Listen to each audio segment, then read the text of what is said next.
They let the white kids go. But they kept her, just her, for questioning. No one told her why. No one gave her a chance to speak. She was only 15, smart, quiet, curious. But to them, she was a suspect, all because of the color of her skin. This is not a crime story. It's not fiction. This is what happens when bias wears a uniform. She walked into a museum with her classmates and walked out with a memory that would haunt her forever. Before we dive in, don't forget to subscribe to the Chronicles of Black, where real stories and voices are never silenced. Now, let's go back to where it all began. The sun was shining as the school bus rolled into the city. Students leaned against windows, laughing, texting, taking selfies. It was a field trip day, a break from books, tests, and lectures. Amara sat near the window. Her headphones played soft jazz as the city passed by. She wore a gray hoodie, jeans, and sneakers. She loved museums. They made her feel smart, powerful, like she belonged to something greater. Inside the museum, the class split up into groups. Some rushed to the dinosaur bones. Others wandered off to the Egyptian artifacts. Amara went alone. She always did. She liked to think, to observe, to breathe in knowledge. She didn't know eyes were following her. Behind the cameras, the security team watched closely. "There she is," one guard said. "She's alone. Keep an eye on her."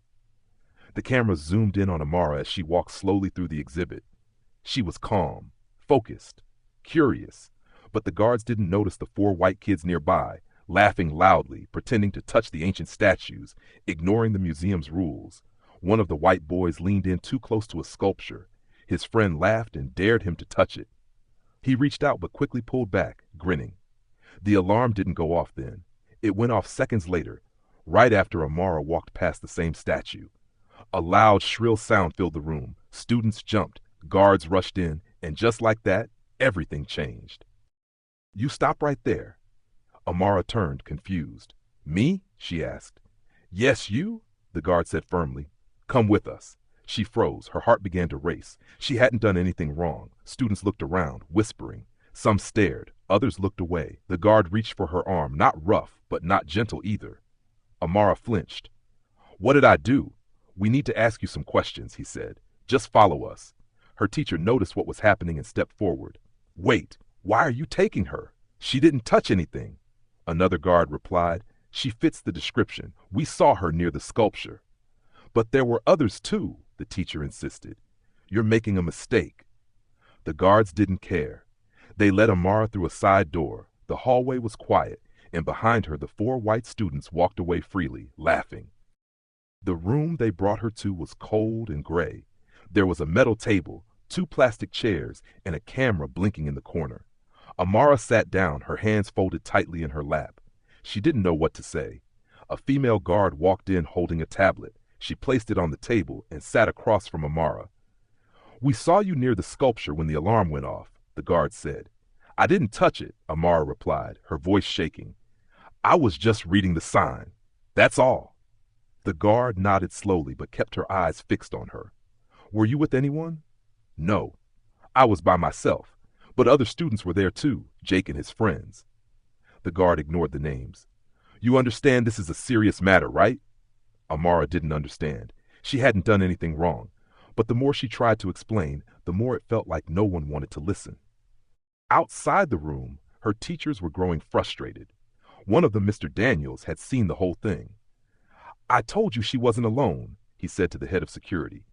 "Those boys were messing around, pretending to touch the displays. Why aren't they in there too?" The head of security shrugged. "We have procedures. She matched the behavior we were told to watch for." "What behavior?" Mr. Daniels asked. "Reading a museum plaque? Walking alone?" Another teacher, Miss Rivera, added, "You're targeting her because she's black. Be honest." The head of security went quiet, then said, "We're just doing our job." Mr. Daniels didn't buy it. "No, you're making a choice, and it's the wrong one." Back inside, Amara sat in silence. She could hear voices outside the door, teachers, guards, arguing, but no one came in to tell her she could leave. Not yet. After nearly 30 minutes, the door finally opened. Her teacher, Miss Rivera, walked in, her face tight with anger. "You can come with me now," she said, gently touching Amara's shoulder. Amara stood slowly. Her legs felt heavy. Her eyes were hot, but she didn't cry.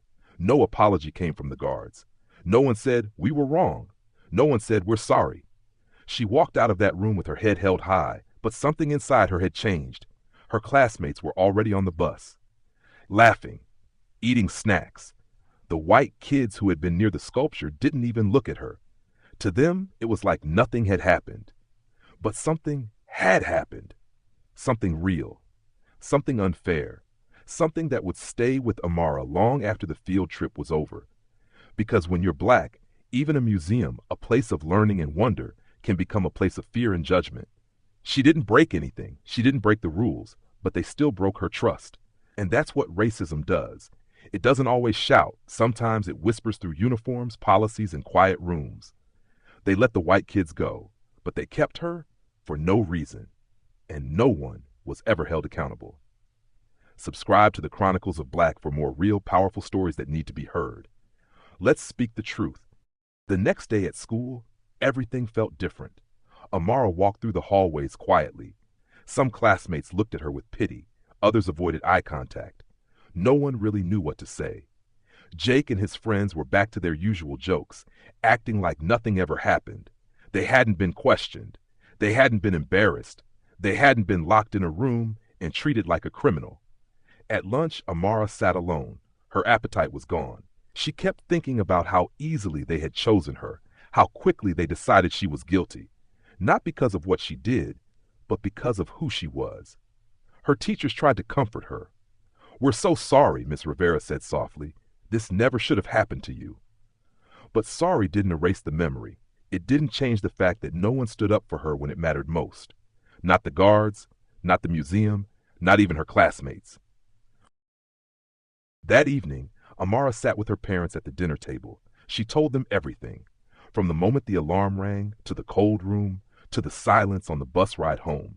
Her mother's eyes filled with tears. Her father clenched his jaw, barely speaking. "We send you to school to learn," he finally said, "not to be treated like a suspect." Her mother held her hand. "You didn't deserve that, baby. Not at all." They called the school that night. They demanded a meeting. They asked why their daughter was treated differently. The school promised to look into it. The museum sent a short email saying the staff followed protocol. But that wasn't good enough, because if no one is held accountable, it means this could happen again, to another black student, to another innocent child.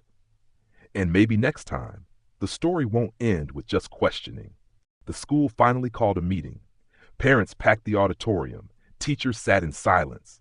The principal stood on stage, reading from a paper. "We deeply regret the incident at the museum," he said. "We are committed to fairness and equality for all our students." But the words felt flat. There was no emotion, no accountability, no promise of change. Amara's mother stood up. "My daughter was treated like a criminal while the others laughed and walked free. What would you have done if it were your child?" The room went quiet. Another parent added, "If it had been one of the white kids, would they have been dragged into that room too?" No one answered, because everyone already knew the truth. It was never about what Amara did. It was about what she looked like. Amara didn't want to be a symbol. She didn't want to be in the news. She just wanted to be treated fairly, like any other student. But now, she carried something heavier than her school books. A memory she never asked for. A lesson she didn't deserve to learn at 15. People would say it was just a misunderstanding, that maybe the guards were just doing their job, that maybe it was all a mistake. But Amara knew better.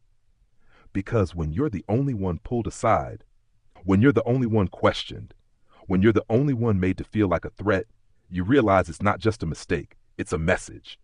And that message was loud. It told her, "You don't belong. You're guilty until proven innocent. You're different." But Amara refused to believe that. She held her head high. She kept studying. She kept dreaming. Because even when the world tries to make you small, you can choose to stand tall. Amara's story is not just her story. It's the story of every black child who has been judged before they've been known. Every student who was punished before they were heard. Every kid who was treated like a problem just for existing. It's time we stop pretending this doesn't happen. It's time we ask the hard questions and demand real answers. Because until things change, The next Amara is already walking into her own quiet room. Subscribe to the Chronicles of Black for more true, powerful, and honest stories. Let's keep telling them until the silence breaks.